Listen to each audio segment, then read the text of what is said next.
I am Michelle, and I am not a public speaker, and this is very difficult for me, so just please bear with me.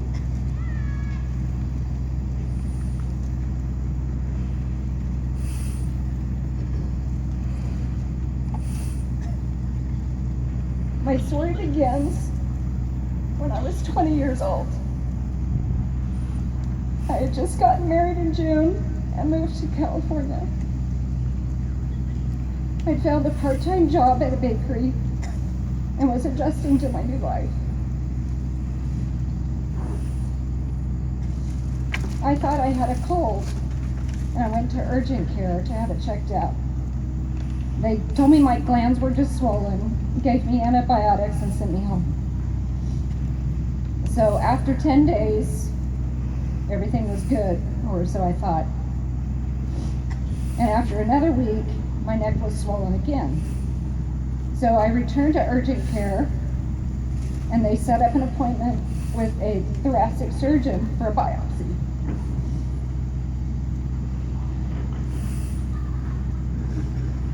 The word biopsy, I knew, meant something bad was going to happen. And up to that point, my only knowledge of cancer was seeing my grandfather fight lung and melanoma.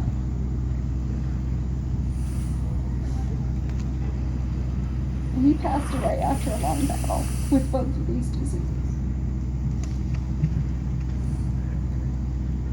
So I went in and had the biopsy done. Got a call the next day, said, "We need you to come in." Never in my wildest dreams would I have thought that I would hear the word cancer at such a young age. So on Wednesday, November 25th, 1987, I was diagnosed with Hodgkin's disease. My husband and I went that very afternoon and met with an oncologist. And the word oncologist, I knew, meant cancer and probably death. But I was very surprised when I was in his office and he told me, if you can get one kind of cancer, this is the one to get. It's treatable and it is curable. But they had many more tests to run after that. We also had the task of going home and that evening telling my in-laws what had happened, and then trying to call my parents in Oklahoma and give them the news.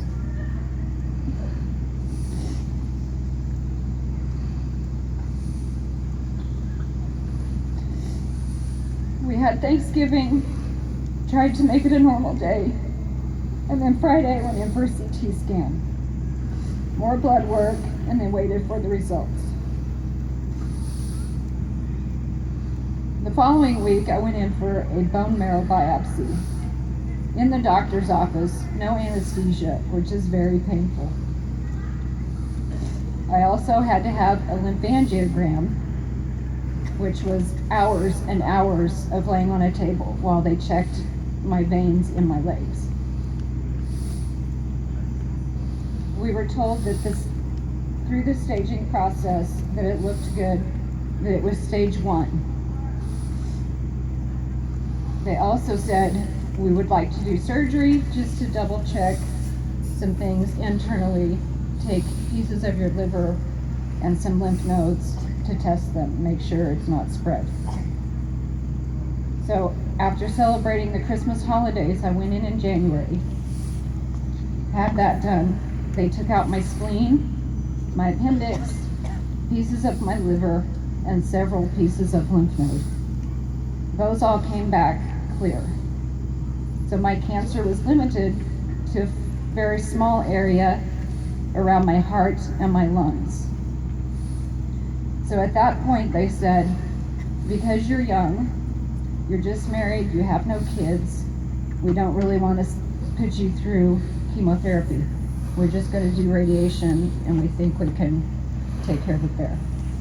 So that's what I did. I did 4 months of radiation, twice a week, for that 4 months. After that was over, I was given a clean bill. Everything was good, my numbers were okay, so I tried to return to life as normal. I got a new job and was just trying to be a newlywed and possibly think about in the future having a family. So before that first year was up, I found myself pregnant, and my doctors were concerned because radiation therapy can have very bad side effects on a fetus. But I was determined to go forward with the pregnancy, and I had a healthy baby girl. Life was good for that next year.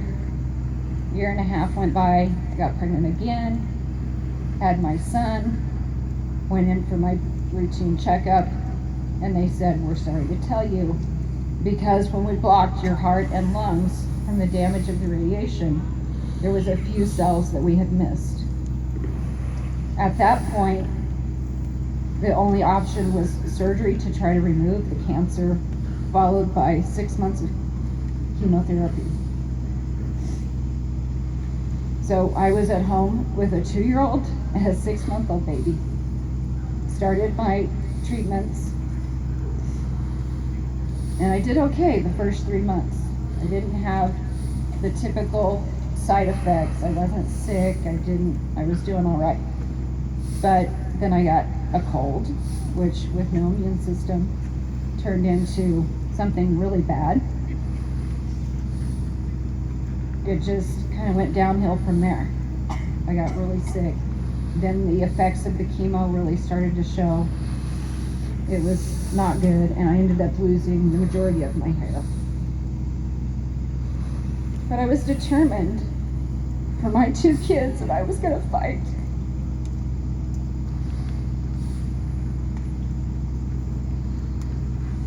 So after that, every year, without fail, I would go in and get my test done. And for every year for 28 years, they've been clean. And after you get through the first 5 years, they say you're in remission. After 10 years, they say you're cured. So after 28 years, I thought I had nothing to worry about. And then this past March, I went in for my routine checkup. My white cell count was 18,000. The normal was 10. So my doctor said, "Well, you have something going on. It could be just a minor infection. We'll double check in a couple weeks." It was a little bit higher. So then she said, "I want to do a CT scan." So I had that done. Didn't show anything. Next up is another bone marrow biopsy. So I went in and had that done. Came back. I have non-Hodgkin's lymphoma, which is cancer in the bone marrow.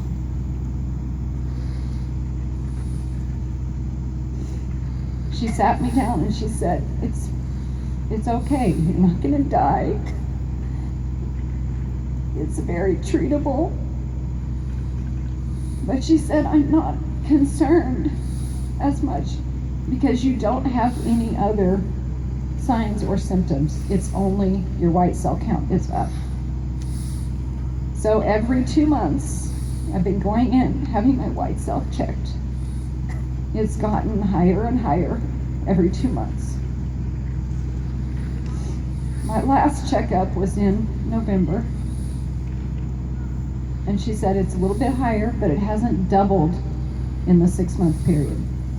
So she said, we're good. Come back and see me in January. So I went in January. Well, it's a little higher. So now she's getting concerned. But she said, you still don't have any other typical symptoms or signs that go along with non-Hodgkin's. It's still only your blood work. So she said, come back in March. That'll be your year mark. We'll see where you're at then. And if it's higher again, possibly start treatment. So I'm looking at, in the next 2 months, going in again, having blood work done, and if it's higher, possibly starting an antibody treatment, which is similar to chemotherapy, but it doesn't have the same side effects.